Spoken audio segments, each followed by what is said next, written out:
കാസർഗോഡ് വാർത്തകൾ. കാസർഗോഡ് വാർത്ത.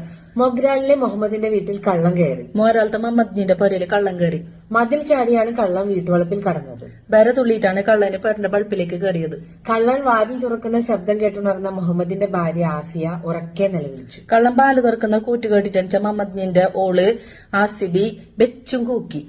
നിലവിളി കേട്ട് മുൻവശത്തു കൂടി കയറിയ കള്ളൻ അടുക്കളവാതിലൂടെ ഇറങ്ങിയോടി. കൂക്കുന്ന കേട്ടിട്ടാകുമ്പോ കൊട്ടിൽപ്പറത്തിലെ കയറിയ കള്ളന് കുച്ചിൽപ്പുറത്തിലെ കീഞ്ഞിട്ട് പാഞ്ഞി. ഓടുന്ന സമയത്ത് അടുക്കളപ്പുറത്തുണ്ടായിരുന്ന ചളിയും പായലും ചവിട്ടി കള്ളം വഴുതി വീണു. പായുമ്പോ കുച്ചിൽപ്പുറത്തിലെ കുറെ ചീച്ചലും പാമ്പാഞ്ചും പിടിച്ചിട്ടുണ്ടായിരുന്നു. ആടെ ചവിട്ടിയിട്ട് കള്ളന് ചാറിയിട്ട് പോണ്. അനക്കം കെട്ടെത്തിയ അയൽക്കാർ കള്ളനെ പിടിച്ച് പോലീസിൽ ഏൽപ്പിച്ചു. അജനെ കേട്ടിട്ട് വന്ന നരക്കാര് കള്ളനെ പിടിച്ചിട്ട് പോലീസിന് കൊടുത്തു. ഇനി ജീവനുണ്ടെങ്കിൽ മോഷണം ചെയ്യില്ലെന്ന് കള്ളൻ സ്റ്റേഷനിൽ വെച്ച് സത്യം ചെയ്തു. ഇനി ചേച്ചിട്ടുണ്ടെങ്കിൽ കക്കാൻ പോവാലെന്ന് കള്ളൻ സത്യം പിടിച്ചിട്ട് ചൊല്ലി. ചെർക്കളയിലെ അബ്ദുൽ ഖാദറിന്റെ മകൻ യൂസഫ് അന്തരിച്ചു. ചെറുക്കലത്തെ കായിച്ചാന്റെ ഇസുബ് പോയി 80 വയസ്സായിരുന്നു. 80 വയസ്സായി. സുഖമില്ലാതെ കിടപ്പിലായിരുന്നു. കയ്യാത്ത കടത്തത്തിലായിട്ടുണ്ടായിരുന്നു. മക്കൾ ഇസ്മായിൽ, അബ്ദുള്ള, അബൂബക്കർ, അബ്ബാസ്, സുഹറ, സൈനബ.